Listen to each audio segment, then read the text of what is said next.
যিশু বলেছেন, কেউই দুই প্রভুর দাসত্ব করিতে পারে না, কেননা সে হয়তো একজনকে ঘৃণা করিবে এবং অপরজনকে ভালোবাসিবে, অথবা একজনের প্রতি অনুরক্ত হইবে ও অন্যজনকে তুচ্ছ করিবে।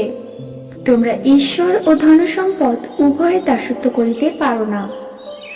অর্থাৎ একজন মানুষ একই সঙ্গে ঈশ্বরকে জীবনের সর্বোচ্চ কর্তৃত্ব হিসেবে মানতে এবং অর্থ সম্পদকে নিজের প্রধান প্রভু বানাতে পারেন না, কেননা শেষ পর্যন্ত একজনের প্রতি তার অনুগত্য এবং অন্যজনের সঙ্গে সংঘর্ষে আসবে।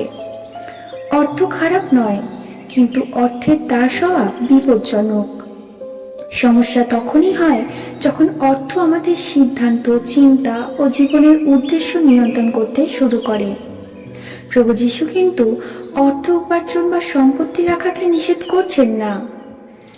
আমাদের জীবনের টাকা, কাজ, সম্মান, সম্পদ সবকিছুরই স্থান থাকতে পারে, কিন্তু ঈশ্বরের স্থান সবার উপরে।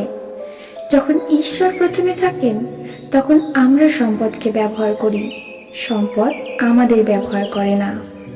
আমেন। Praise the lord. সকলকে জয় যিশু।